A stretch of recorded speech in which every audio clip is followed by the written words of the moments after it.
È impossibile pure a immaginare una giornata, un'ora, un minuto senza te. Senza te significa non campare. Perché tu sei tutto quello che una femmina può dare.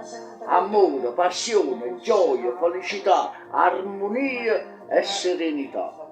E dopo te nessuno ci può stare che mi possa alzare come solamente tu sai fare. Volevi scrivere per te una poesia, ma una poesia non si può scrivere per te, perché tu stesso sei una poesia. E poi, che potesse dicere cioè quello che tu sei?